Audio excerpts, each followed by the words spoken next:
तो शादी को इन्वेस्टमेंट मॉडल के साथ क्यों नहीं चलाते ये लोग कि भाई मैं आज ये बीज डाल रहा हूँ और इसकी मैं जो है वो फसल जो है ना 10 साल बाद खाऊंगा।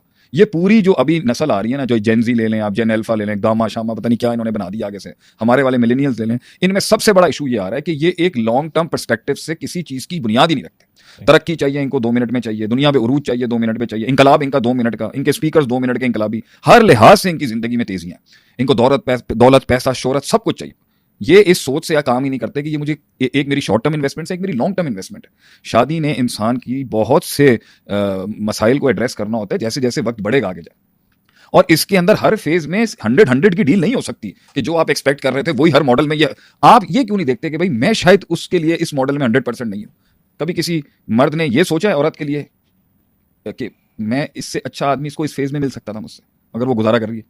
और एक औरत ने कभी सोचा कि इस मुझसे ज्यादा अच्छी या मुझसे ज्यादा काबिल और हसीन औरत इसको इस फेज में मिल सकती थी मगर ये मेरे साथ गुजारा कर रहा है? तो इससे मैरिज जाती है उस फेज के अंदर कि भाई रिस्पेक्ट क्रिएट होता है कि लेकिन जब इंसान के अंदर ये वाली एरोगेंस होगी ना कि मेरे से अच्छा इसको मिल नहीं सकता था, और वो कहेगी मेरे से अच्छी इसको मिल नहीं सकती थी, तो वो फिर ये नहीं देख रहा होता कि कॉम्प्रोमाइज, एक कॉम्प्रोमाइज वो होता है जो रवैयों में कॉम्प्रोमाइज, एक कॉम्प्रोमाइज होता है जो दिल की चाहत का कॉम्प्रोमाइज होता है। हजरत उमर रदी अल्लाह अन्हु के घर को जब देखा जाके अल्लाह के नबी ने, तो वहां पर एक औरत वजू कर रही थी जन्नत में, तो आप सल्लम पीछे हट गए। उन्होंने कहा तुम्हारी घर की औरत थी, मैंने हया की वहां पर। तो आप हजरत उमर ने कहा मैं आप पर हया करता हूँ, आप पे हर चीज़ की हया है, आप कौन हो, आपकी तो हस्ती इतनी बड़ी है। तो हजरत उमर रो पड़े इसके ऊपर। कितनी चीज़ें होंगी जो औरत नहीं कभी बताएगी जो वो चाहती थी अपने मर्द के अंदर। तो मर्द अपने आप को इतना कामिल और माचो जो समझ रहा है, क्या पता कि उसको तुझसे अच्छा मर्द मिल सकता था, और वो जा सकती थी उस ऑप्शन पे।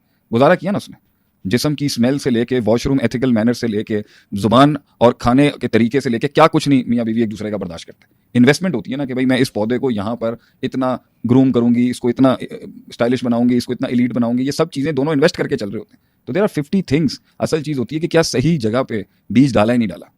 ये सारी बातें कि वो एक जमीन के ऊपर 40 मन उगता है, 50 मन उगता है या 30 मन उगता है, अब everything the basic soil testing.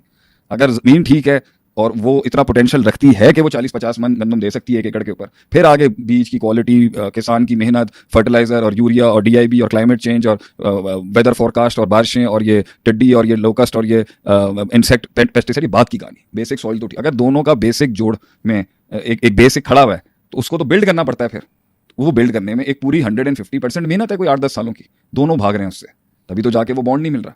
और वो ये कह रहे हैं कि भाई 4 साल के ऊपर मैं अब इस नतीजे पे पहुंच चुकी हूँ या पहुंच चुका हूँ कि मेरी शादी एक अजाब और कैटेस्ट्रॉफी। नहीं, शादी सिर्फ गुड बातों का नाम थोड़ी है। मैं एक कपल को जानता हूँ, डिजास्टर था 25-30 साल का, एक स्पेसिफिक एज में एंटर होने के बाद जन्नत बन गया दूसरे के लिए, क्योंकि दोनों की प्रायोरिटीज बदली और उन प्रायोरिटीज में वो दोनों एक दूसरे के लिए फिट थे जो 30 साल कभी नहीं फिट हुए, लड़ते रहे सारी जिंदगी।